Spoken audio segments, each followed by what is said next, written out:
अच्छा जी, अच्छा जी, producer side में हम दो चीज़ें डिस्कस करेंगे, एक प्रोड्यूसर साइड डिस्कस करेंगे और दूसरी हम डिस्कस करेंगे कॉस्ट। क्योंकि प्रोड्यूसर एज ए फर्म अगर हम देखें तो एक वो काम है जो कि फैक्ट्री में हो रहा होता है, जो कि प्रोडक्शन हम्म। है, और प्रोडक्शन के साथ साथ में कॉस्ट भी देखनी होती है, और वो कॉस्ट कहाँ हो रही होती है, वो आप एज ए आपके फाइनेंस मैनेजर जो हैं वो ऑफिस में बैठ के उसकी सारी वो कैलकुलेशन कर रहे होते हैं। तो पहले प्रोड्यूसर साइड में देखते हैं कि प्रोड्यूसर में साइड में हम ये कुछ छोटे कंसेप्ट पहले वो डिस्कस करते हैं। एक है मोमेंट्री रन, ये ऐसा momentary run, short run, long run और वेरी लॉन्ग रन, ये चार हैं जो कि एएसपी में डिस्कस करते हैं।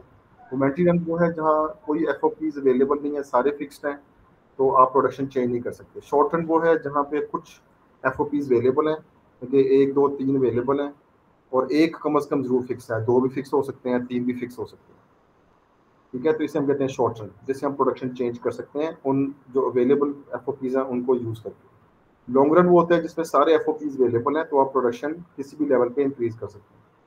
वेरी लॉन्ग रन अब न्यू कंसेप्ट आया है, इसमें भी कहते हैं कि लॉन्ग रन में सारे जो एफओपीज वो अवेलेबल हैं, और जो वेरी लॉन्ग रन में हम ये कहते हैं कि government rules regulation, social consideration और रिसर्च एंड डेवलपमेंट भी कुछ चेंजेस लेके आती हैं, जिससे हमारी प्रोडक्शन इफेक्ट होती है। जैसे जब अर्थक्वेक 2005 में आया, तो गवर्नमेंट ने जो टेंट की प्रोडक्शन थी वो बंद कर दी, सॉरी एक्सपोर्ट बंद, उसको एक्सपोर्ट नहीं कर सकते, तो गवर्नमेंट ने उसे अफेक्ट करने की कोशिश की, डिस्टर्ब इनके, उसको गवर्नमेंट के रूल के मुताबिक उसको एक्सपोर्ट जो है वो रोक दी, इनके प्रोडक्शन आप करें लेकिन वो कंट्री में ही यूज़ करेंगे। इसी तरह अभी जब हुआ ऐसा एक और सीन हुआ था कि गवर्नमेंट जो है वो जैसे स्मोक अभी हुई, तो स्मोक ने क्या किया कि कंस्ट्रक्शन इंडस्ट्री वालों का जी आप ये ईंटें जो है वो प्रोड्यूस ना करें। तो इस तरह गवर्नमेंट या सोशल कंसिडरेशन की वजह से भी कुछ चीज़ें हैं जो कि अफेक्ट होती हैं आपकी प्रोडक्शन साइड पे, तो वो होता है वेरी लॉन्ग रन। क्लियर है ये बात? अच्छा, अब इन्हीं जी कंसेप्ट सर। को यूज करेंगे। प्रोडक्शन फंक्शन हम ये कहते हैं कि relationship between input and output. Input क्या है? Land, labour, raw material, capital, ये सारे इनपुट हैं। ये जब इनपुट हम करते हैं तो वहाँ से आउटपुट आती है, जिसे हम वाई कहते हैं। तो ये उसका ये ग्राफ बनता है जिसे हम अभी हम प्रूव भी करेंगे। अब ये पहला फॉर्मल टॉपिक है इसमें, लॉ ऑफ डिमिनिशिंग रिटर्न्स। इसमें भी ये कहते हैं कि if a producer increase FOPs like labour, consistently labour को अगर इंक्रीज करते जाएं, तो लेबर को इंक्रीज करने से एक खास लेवल तक हमारी प्रोडक्शन राइज करेगी, उसके बाद प्रोडक्शन फॉल करनी शुरू कर जाएगी, फिर जीरो हो जाएगी, फिर नेगेटिव हो जाएगी। तो इसे कहते हैं variable proportion. Variable proportion mean के हमारी जो प्रोडक्शन है वो चेंज होती है, और as we hiring more and more worker, इसे हम कहते हैं law of diminishing returns. Increase your labour, land fix है, कैपिटल फिक्स है, एंटरप्रेन्योर फिक्स है, ये सब लोग फिक्स हैं, तो सिर्फ लेबर इंक्रीज करने से प्रोडक्शन पहले राइज करती है, फिर फॉल करती है, फिर जीरो होगी, फिर नेगेटिव चलेगी। अब ये जो चार केसेस हैं, राइज कर रही इसे कहते हैं पॉजिटिव या इंक्रीजिंग रिटर्न्स, फॉल कर रही है इसे कहते हैं डिक्रीजिंग रिटर्न्स, और नेगेटिव होगी इसे कहते हैं नेगेटिव रिटर्न्स। तो ये जो डिफरेंट रिटर्न्स हैं, इसलिए इसे कहते हैं लॉ ऑफ वेरिएबल प्रोपोर्शंस भी कहते हैं और लॉ ऑफ डिमिनिशिंग रिटर्न्स भी कहते हैं। ये बिल्कुल वैसे ही जैसे यूटिलिटी में हमने किया था कि कंज्यूमर अगर हम्म। एक प्रोडक्ट यूज करता है तो शुरू में उसकी यूटिलिटी राइज करती है, फिर फॉल करती है, और एंड पे नेगेटिव हो जाती है, उससे थोड़ा मिलता जुलता है। लेकिन वहाँ पे मार्जिनल यूटिलिटी का कंसेप्ट है, यहाँ पे मार्जिनल प्रोडक्ट है। मार्जिनल प्रोडक्ट के change in total production due to change in variable input. Variable input हमारे पास यहाँ पे क्या है? वो लेबर है। एवरेज प्रोडक्शन क्या है? Hmm. Total production divided by number of variable. Variable हमारे पास इनपुट कौन सा है यहाँ पे? हम वो लेबर को ले रहे हैं, तो total right. Production divided by number of workers, ये एवरेज प्रोडक्शन आएगी। और marginal production change in total production divided by change in variable के वेरिएबल फैक्टर जो कि लेबर है। अब ये देखो यहाँ से नजर भी आ रहा है कि जैसे हम लेबर को हायर कर रहे हैं, तो पहले वर्कर ने 8 यूनिट प्रोड्यूस किए, ये इसकी एमपी भी 8 है। दोनों वर्कर ने मिलकर 24 यूनिट प्रोड्यूस किए जो कि टोटल प्रोडक्शन है। अगर मार्जिनल प्रोडक्शन निकालें सेकंड वर्कर की, तो 24 माइनस 18, 8 16 आता है। इस तरह थर्ड वर्कर के निकालें तो 54 माइनस 24, तो ये 30 आएगा। इस तरह सोन करते चले जाएं, तो जैसे हम 4 5 6 वर्कर हाई करते जाते हैं, तो एमपी देखें पहले 3 वर्कर तक राइज की, 4 से लेके 6 तक फॉल की, 7 पे बिल्कुल जीरो हो गई। ये ऐसा क्यों है? क्यों जीरो हो गई या क्यों नेगेटिव होगी? क्योंकि लैंड फिक्स है। जब लैंड फिक्स है और उस फिक्स लैंड के ऊपर जब आप वर्कर हायर करते जाएंगे, तो फिर उनकी प्रोडक्टिविटी इफेक्ट होती है, फिर काम जो है वो ज़्यादा नहीं होगा, फिर वो अदर जो फैक्टर के आपकी स्पेस जो वो कम पड़ जाती है, उन लिमिटेड स्पेस के ऊपर जब वर्कर हायर करते जाएंगे तो प्रोडक्शन एक खास लेवल तक राइज करती है, उसके बाद फॉल करना शुरू कर देती है। एवरेज प्रोडक्ट कैसे आएगी, टोटल प्रोडक्ट को लेबर पे डिवाइड करते हैं, 8 divided by 1 8, 24 divided by 2 12, 30 divided by 3 18, तो इस तरह ये एवरेज प्रोडक्शन भी आ जाता है। इसी को अगर हम ग्राफ पे बनाते हैं तो ये इसका ग्राफ कुछ इस तरीके से बनेगा, ये वाला, कि टोटल प्रोडक्शन शुरू में राइज करेगी, ये राइज करके अपने मैक्सिमम तक जाएगी, फिर फॉल करती है। जबकि मार्जिनल प्रोडक्शन जो है एमपी, वो शुरू में राइज करती है, फिर फॉल करती है, और ये जीरो पे आ जाती है। जब ये जीरो पे आएगी तो वहां पे टोटल प्रोडक्शन हमारी मैक्सिमम होगी। और ये रूल आपको पहले ही बताया था कि पहले भी एप्लीकेबल है, जहां पे टोटल यूटिलिटी मैक्सिमम होती है वहां पे मार्जिनल यूटिलिटी भी जीरो थी, याद है ना। सेम रूल यहाँ पे चल रहा है, जहाँ पे टोटल प्रोडक्शन मैक्सिमम है वहाँ पे एमपी जीरो। तो ये दोनों का रिलेशनशिप आपने यहाँ पे टीपी और एपी एमपी का रिलेशनशिप एक पैराग्राफ में लिखना है, कि टीपी जब राइज कर रहा है तो एमपी पॉजिटिव है, टीपी जब मैक्सिमम पे है तो एमपी जीरो है, टीपी जब फॉल कर रहा है तो एमपी जो है वो नेगेटिव हो जाएगा। ये तीन बातें आपने एक पैराग्राफ में लिखनी है, relationship between TP and MP. दूसरा रिलेशनशिप आप एक्सप्लेन करेंगे एमपी और एपी का, इन दोनों का। वो क्या रिलेशनशिप है, when MP is greater than AP तो एपी राइज कर रहा है।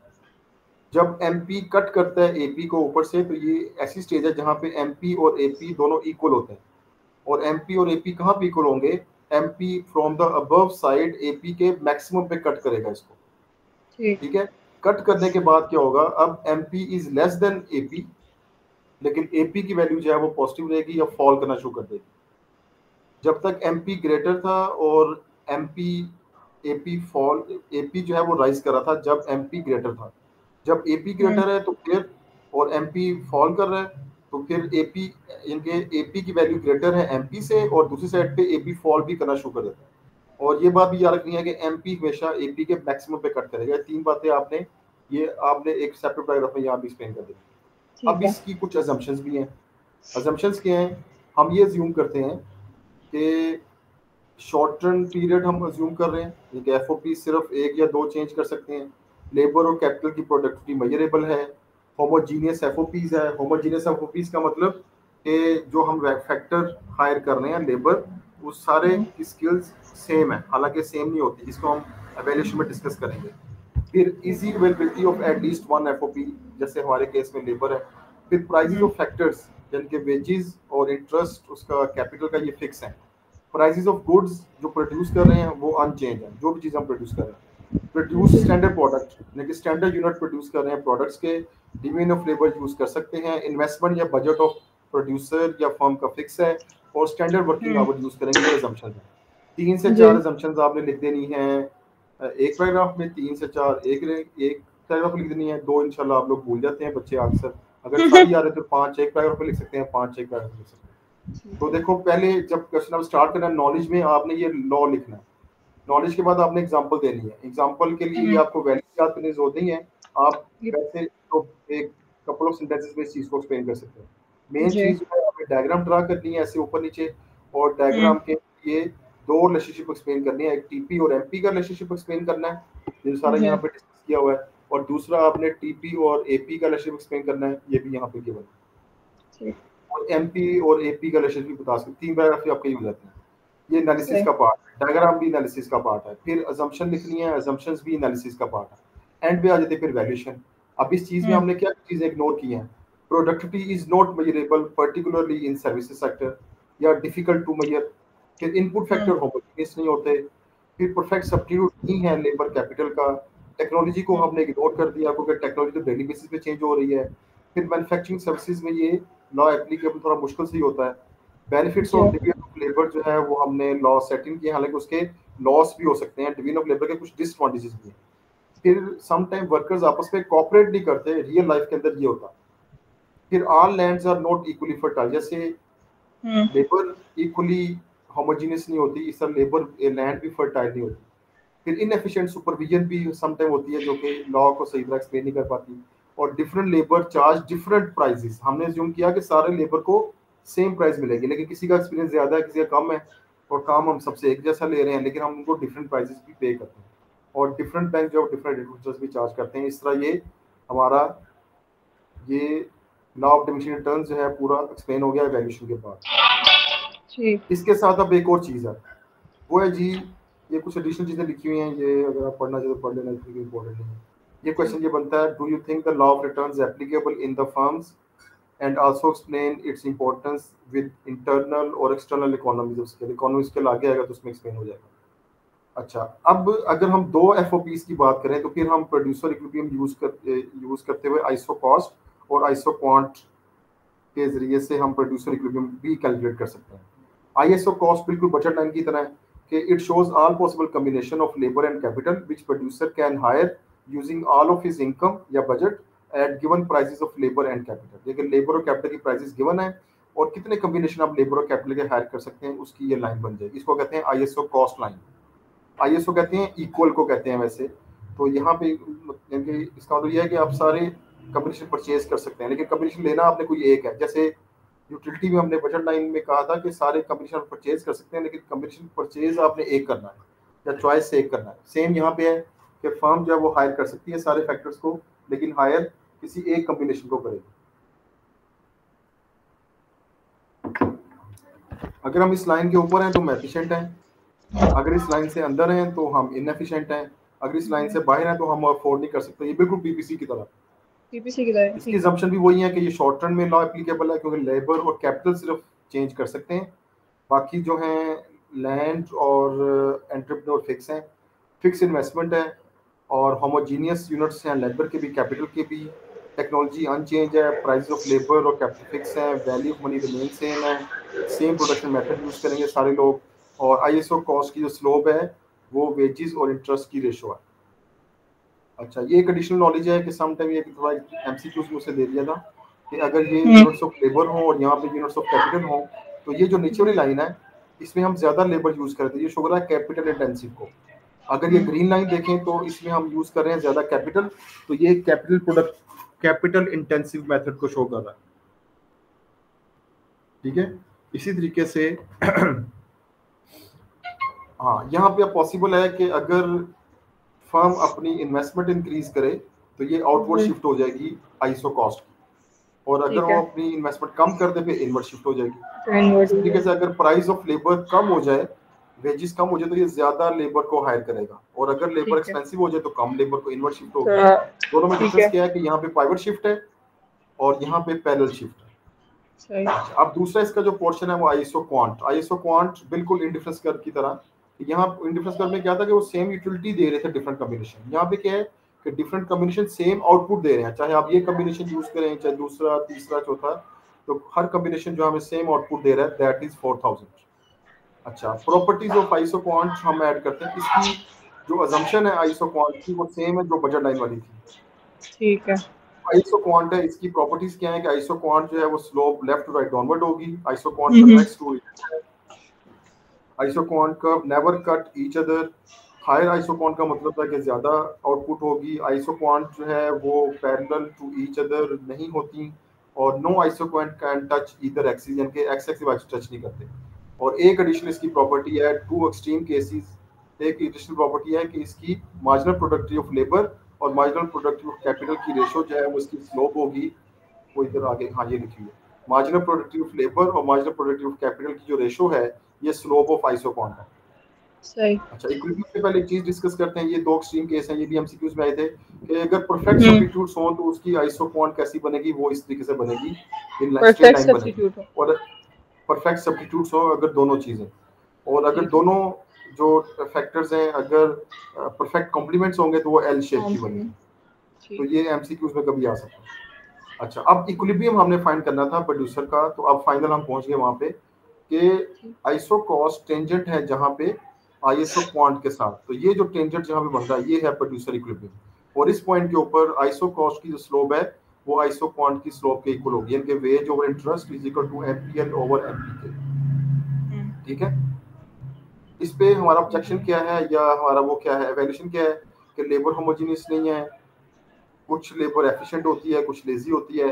सम टाइम लेबर और कैपिटल पे डिफरेंट वेजेस या इंटरेस्ट रेट पे करते हैं। Labour is not perfect substitute of capital. Measurement of labour और कैपिटल प्रोडक्टिविटी डिफर करती है डिफरेंट फर्म्स के अंदर और डिफरेंट इंडस्ट्रीज के अंदर। जहाँ पीस रेट सिस्टम होता है वहाँ पे लेबर प्रोडक्शन ज्यादा करते हैं और क्वालिटी की केयर नहीं करते। जहाँ पे टाइम रेट सिस्टम होता है वहाँ पे लेबर टाइम किल करती है और क्वालिटी पे फ्री फोकस नहीं करते, ना ही क्वांटिटी पे फोकस करते हैं। तो ये आपने इसका प्रोड्यूसर इक्विलिब्रियम आपने सारा एक्सप्लेन किया। पहले हमने डिस्कस किया आईएसओ कॉस्ट, और फिर जी उसकी असम्पशन, उसकी डायग्राम, फिर हमने आईएसओ क्वांट, उसकी असम्पशन सेम है वही जो ऊपर लिखी थी, इसकी प्रॉपर्टीज एक्सप्लेन करनी है, और फिर आपने दोनों पार्ट ज्वाइन कर देने हैं। तो ये प्रोड्यूसर इक्विलिब्रियम जब आप दो एफओपीज को चेंज करेंगे, जब एक एफओपी को चेंज करेंगे फिर वो जी लॉ ऑफ वेज में प्रोपोर्शन है। अच्छा, ठीक ये है। जो लॉ है वेजेस ओवर इंटरेस्ट और एमपीएल ओवर एमपी, एमसीक्यूज में काफी इसके क्वेश्चन आते हैं, और फर्दर इसकी वैल्यूएशन भी हमने बता दी, लास्ट पैराग्राफ में वैल्यूएशन कर देंगे। अच्छा, वैल्यूएशन प्रोड्यूसर ओके। इक्विलिब्रियम ऐसे भी आ सकता है कि मार्जिनल प्रोडक्टिविटी ऑफ लेबर को कंपेयर करता है प्रोड्यूसर प्राइस ऑफ लेबर के साथ, और मार्जिनल प्रोडक्टिविटी ऑफ कैपिटल को कंपेयर करता है प्राइस ऑफ कैपिटल के साथ। ठीक।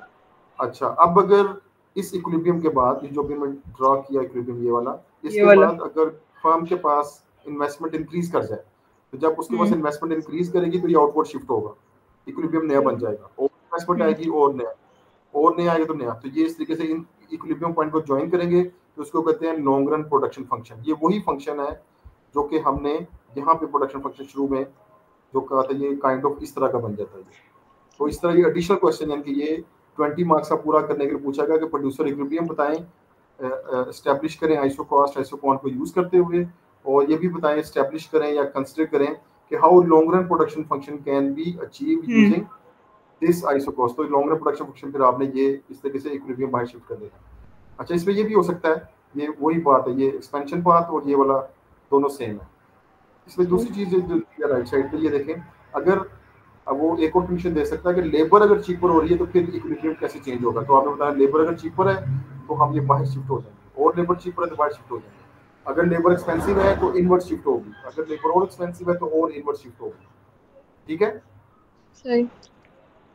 अच्छा, इसमें और चीज देखें, यानी कि ये दोनों जो इनके क्वेश्चन ये आ सकता है कि explain how producer achieve his equilibrium using isoquant और isocost, and also establish the change in equilibrium due to change in investment and change in price of one FOP। तो फिर आप ये दोनों डायग्राम एडिशनल बनानी है।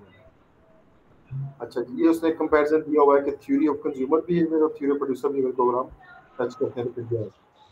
अच्छा, अभी तो हम बात कर रहे हैं शॉर्ट रन की। अगर लॉन्ग रन में जाए तो लॉन्ग रन में laws of returns to scale, उसमें हम कहते हैं कि all FOPs can be change. जब सारे जी एफओपीज हम कर सकते हैं तो फिर इसका मतलब कि लॉन्ग रन अब में जो ना। हाँ ये लॉन्ग रन आ गया, इसमें लैंड लेबर कैप सब चेंज कर सकते हैं। तो इसकी एग्जाम्पशन एक लेते हैं कि फर्स्ट करो कंपनी ए है, पहले उसके 500 लेबर थी, 2 फैक्ट्रीज थी, 550 कैपिटल था, तो आउटपुट 10,000 यूनिट आ रही। अब उसने क्या किया कि ईयर 2 में जाके लेबर भी डबल कर दी, फैक्ट्रीज भी डबल हो गई, कैपिटल भी डबल, और आउटपुट देखो डबल से ज्यादा आई है। इसको कहते हैं लॉन्ग रन में इंक्रीजिंग रिटर्न्स टू स्केल, जब आउटपुट और इनपुट की रेशो जो है वो मोर देन 1 आएगी।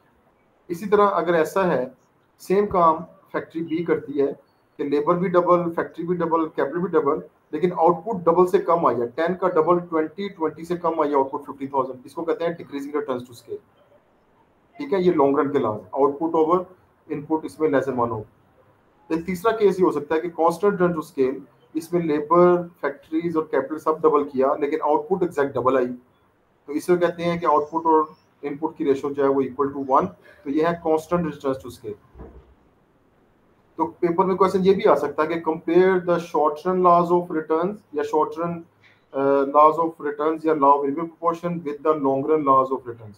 तो उसमें पहले आपने वो टीपी, एमपी और एपी वाला वो बताना है, और फिर आपने ये वाला बताना है। ठीक है, ये इस ठीक। तरह का क्वेश्चन 20 मार्क्स का आता है। ये हमारी अच्छा प्रोडक्शन यहाँ पे कंप्लीट हो गई।